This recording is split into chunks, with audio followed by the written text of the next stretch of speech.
अस्सलाम वालेकुम दोस्तों, welcome to digital facility channel. दोस्तों, आज की इस वीडियो में हम जानेंगे आज के ताज़ा तरीन सऊदी रियाल के exchange rate Pakistan, India, Bangladesh और नेपाल के लिए कि आज आपको सऊदी अरब के मुख्तलिफ बैंकों से एक रियाल ट्रांसफ़र करने पर क्या रेट मिलेगा। तो फ्रेंड, वीडियो को लास्ट तक देखिएगा ताकि आपको पता चल सके कि आज कौन सी बैंक सबसे अच्छा रेट दे रही है। फ्रेंड, आपको पता चले इंडिया और नेपाल के लिए रियाल रेट में काफ़ी कमी आई है, जबकि पाकिस्तान के लिए रियाल रेट बेहतर हुआ। तो फ्रेंड, देखते हैं आज सबसे पहले वेस्टर्न यूनियन के रेट पाकिस्तान के लिए दे रहा है 74 पैसे, इंडिया के लिए 22 रुपये 35 पैसे, बांग्लादेश 32 टका 26 पैसे और नेपाल के लिए रेट होगा 36 रुपये 08 पैसे। STC पे पाकिस्तान के लिए दे रहा है 73 रुपये 86 पैसे, इंडिया के लिए 22 रुपये 26 पैसे, बांग्लादेश 32 टका 34 पैसे और नेपाल के लिए रेट होगा 35 रुपये 96 पैसे। फ्रेंड, टिकमो ऐप आज पाकिस्तान के लिए हाई रेट दे रहा है 74 रुपये 66 पैसे, इंडिया के लिए 22 रुपये 40 पैसे, बांग्लादेश 32 टका 40 पैसे और नेपाल के लिए रेट होगा 36 रुपये 01 पैसे। फ्रेंड, UR पे पाकिस्तान के लिए दे रहा है 73 रुपये 99 पैसे, इंडिया के लिए 22 रुपये 40 पैसे, बांग्लादेश 32 टका 05 पैसे और नेपाल के लिए रेट होगा 35 रुपये 95 पैसे।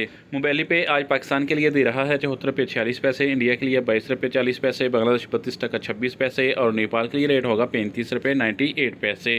फ्रेंड, अल बैंक पाकिस्तान के लिए दे रहा है 74 रुपये 20 पैसे, इंडिया के लिए 22 रुपये 45 पैसे, बांग्लादेश 32 टका 09 पैसे और नेपाल के लिए रेट होगा 35 रुपये 98 पैसे। फ्रेंड, बार का एप्लीकेशन पाकिस्तान के लिए अच्छा रेट दे रहा है 74 रुपये 54 पैसे, इंडिया के लिए 22 रुपये 27 पैसे, बांग्लादेश 32 टका 45 पैसे और नेपाल के लिए रेट होगा 36 रुपये 11 पैसे। फ्रेंड, बात करें फौरी बैंक की तो पाकिस्तान के लिए दे रहा है 74 रुपये 26 पैसे, इंडिया के लिए 22 रुपये 50 पैसे, बांग्लादेश 32 टका 22 पैसे और नेपाल के लिए रेट होगा 36 रुपये 02 पैसे। इंजाज बैंक पाकिस्तान के लिए दे रहा है 73 रुपये 96 पैसे, इंडिया के लिए 22 रुपये 46 पैसे, बांग्लादेश 32 टका 35 पैसे और नेपाल के लिए रेट होगा 36 रुपये 08 पैसे। लास्ट में देखते हैं SNB क्विक पे के रेट, जो कि पाकिस्तान के लिए दे रहा है 73 रुपये 46 पैसे, इंडिया के लिए 22 रुपये 44 पैसे, बांग्लादेश 32 टका 18 पैसे और नेपाल के लिए रेट होगा 35 रुपये 97 पैसे। तो फ्रेंड, ये थे आज के सऊदी रियाल के ताज़ा तरीन एक्सचेंज रेट।